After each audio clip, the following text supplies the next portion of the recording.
혹시 미인박복이라는 말 들어보셨나요? 아름다운 사람은 운명이 기박하다는 뜻인데요.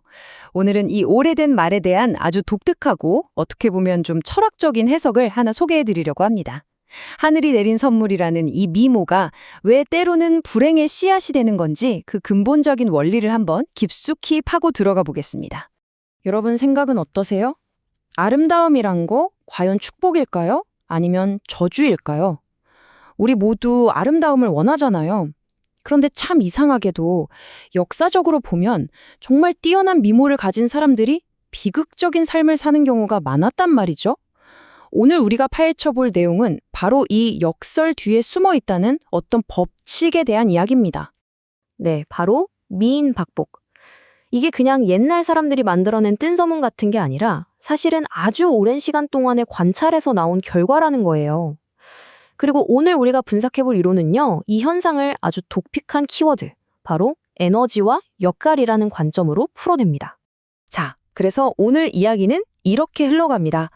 먼저 아름다움이 가진 역설부터 시작해서 그 뒤에 숨어 있다는 우주적인 비용, 즉 법칙에 대해 알아볼 거고요. 그 다음에 이게 사회에서 어떻게 매력의 등급으로 나타나는지, 그리고 관계에서는 어떤 갈등을 일으키는지 살펴본 뒤에 마지막으로 이 모든 걸 해결할 수 있다는 7대3의 파트너십 법칙까지 쭉 훑어보겠습니다. 자, 그럼 첫 번째, 아름다움의 역설입니다. 부제부터가 의미심장하죠. 하늘이 내린 선물이 어째서 눈물로 이어지는가? 왜 그럴까요? 이 이론은요, 그 답이 다른 데 있는 게 아니라 전적으로 그 사람의 내면에 달려 있다고 딱 잘라 말합니다. 그러니까 딱 두 가지 길이 있다는 거예요. 만약 그 사람이 내면의 실력, 지혜 이런 것들을 꽉 채워놨다? 그러면 그 미모는 정말 엄청난 시너지를 내는 강력한 무기가 되는 거죠. 근데 반대로 내면은 텅 비어있다. 그러면 바로 그 아름다움 때문에 인생에서 피눈물을 흘리게 된다는 겁니다. 바로 이 지점이 미인박복의 운명을 가르는 핵심적인 갈림길이라는 거죠. 아니, 근데 왜 아름다움이 이런 위험까지 안고 있어야 하는 걸까요? 자, 바로 여기서 이 이론의 가장 핵심적이고 어떻게 보면 가장 황당하게 들릴 수도 있는 개념이 나옵니다. 바로 에너지 분배의 법칙인데요. 결론부터 말하면 아름다움은 절대 공짜가 아니라는 겁니다. 이게 무슨 말이냐면요. 한번 생각해 보세요. 어떤 위대한 예술가가 진짜 혼을 갈아 넣어서 걸작을 만들잖아요. 그럴 때 그 작품 하나에 어마어마한 에너지가 집중되는 겁니다. 그쵸? 이 이론은 사람의 미모도 이것과 완전히 똑같다고 봐요. 한 사람을 다른 사람들보다 월등히 아름답게 만들려면 그만큼 막대한 우주의 에너지가 그 한 사람에게 쏟아 부어져야 한다는 거죠. 자, 바로 이겁니다. 이게 바로 에너지 분배의 법칙의 핵심이에요. 우주가 어떤 한 사람에게 정말 엄청난 미모를 주기 위해서는 주변의 다른 수많은 사람들의 에너지를 조금씩 뺏어와서 그 한 명에게 몰아줘야만 한다는 거예요. 와, 그러니까 한 명의 미인은 수많은 평범한 사람들의 에너지를 빚지고 태어난 존재다. 진짜 파격적인 주장이죠? 좋아요. 그럼 이런 우주적인 법칙이 현실 사회에서는 대체 어떻게 나타나는 걸까요? 이 이론에 따르면 바로 힘과 권력을 가진 사람들이 유독 아름다운 사람에게 끌리는 현상으로 나타난다는 겁니다. 그리고 이걸 설명하기 위해 아주 강렬한 표현을 쓰는데 바로 세상은 인간 경매장과 같다는 거예요. 힘을 가진 사람들이 마치 경매에 나온 최고의 물건을 찾듯이 가장 아름다운 파트너를 찾으려고 하고 그 과정에서 보이지 않는 선택, 즉 낙찰이 이루어진다는 거죠. 근데 이 선택에도 등급이 있다는 거예요. 총 4단계로 나뉘는데 제일 높은 1단계, 그러니까 최상급 미모는 아예 사회에 나오기도 전에 어릴 때부터 힘 있는 집안에서 미리 찜을 해간대요. 2단계는 사회에 막 나왔을 때 그 신선함으로 발탁되는 경우고요. 3단계부터는 좀 달라져요. 자기만의 끼, 즉 특별한 재능을 보여줘야만 눈에 띄고 마지막 4단계는 정말 치열한 경쟁 속에서 이것저것 여러 재능을 다 보여줘야 겨우 선택을 받을 수 있다는 겁니다. 점점 힘들어지죠? 자, 좋습니다. 어찌어찌해서 이렇게 힘 있는 사람과 아름다운 사람이 만났어요. 파트너가 된 거죠. 그럼 해피엔딩일까요? 참만해요. 이 이론에 따르면 진짜 문제는 바로 여기서부터 시작된다고 합니다. 왜 그토록 강렬했던 첫 끌림이 시간이 지나면서 지독한 갈등으로 바뀌게 되는 걸까요? 이 이론이 짚어내는 핵심이 바로 이겁니다. 당신의 아름다움에 반해서 당신을 선택한 그 파트너 있잖아요. 그 사람은 당신을 그냥 예쁜 장식품처럼 감상하려는 영화 감독이 아니라는 거예요.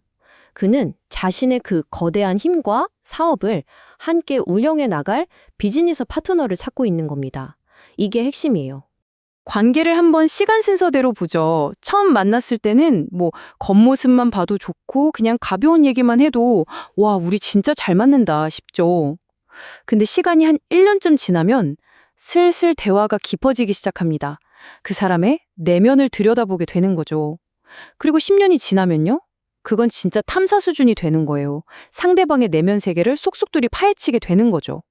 바로 이때 그 아름다운 외모를 받쳐줄 내면의 깊이가 없다면 두 사람 사이에서는 삐걱거리다 못해 엄청난 불협화음이 터져나오기 시작한다는 겁니다. 자, 그럼 대체 어떻게 해야 이 미인박복이라는 비극을 피할 수 있을까요? 다행히 이 이론은 여기서 끝나지 않고 해결책까지 제시합니다. 그게 바로 마지막 주제, 7대3의 파트너십 법칙입니다. 이 법칙을 이해하려면 먼저 인생의 목적에 대한 이 이론의 관점을 알아야 하는데요. 우리 인생을 100으로 놓으면 40%는 오롯이 나 자신을 위한 삶, 30%는 가족이나 주변 사람들과의 관계를 위한 삶, 그리고 나머지 30%는 이 사회와 자연, 우주를 위한 삶을 살아야 한다는 거예요. 그리고 좋은 파트너십이란 건 바로 이 세 가지 목적을 혼자가 아니라 둘이서 함께 훨씬 더 잘 달성하기 위한 최고의 전략이라는 거죠. 그리고 성공적인 파트너십의 핵심으로 이 이론이 꼽는 건 바로 명확한 역할 분담입니다. 아주 딱 정해줘요. 남자는 바깥에서 힘을 만들고 모아오는 역할을 하고 여자는 그렇게 모인 힘을 안에서 지혜롭게 운용하는 역할을 맡아야 한다. 이렇게 아주 뚜렷하게 역할을 구분합니다. 여기서 이 포인트가 진짜 중요해요. 잘 생각해보면 힘을 만드는 거랑 그 힘을 운용하는 건 완전히 다른 차원의 문제거든요. 힘을 만드는 건 저돌적인 추진력으로 어떻게든 할 수 있어요. 하지만 이미 만들어진 그 힘을 잘 굴리고 운용하는 건 지혜와 섬세함이 없으면 오히려 그 힘이 모든 걸 망가뜨리는 재앙이 될 수도 있다는 거죠. 자, 그래서 그 유명한 비율이 여기서 나옵니다.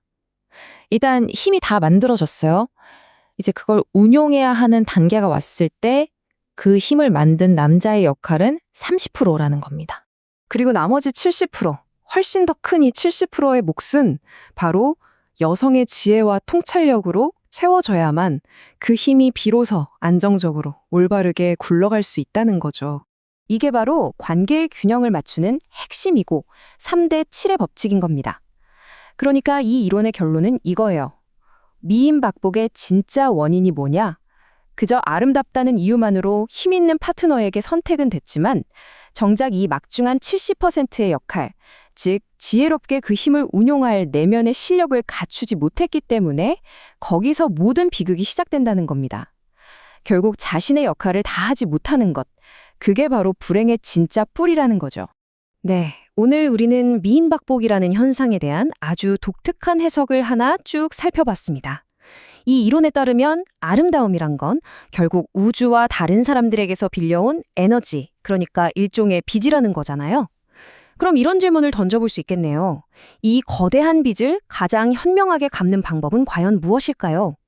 아마도 그 아름다움 덕분에 얻게 된 자유에서 자신의 지혜로운 역할을 다해 세상에 다시 그 에너지를 돌려주는 것이 아닐까?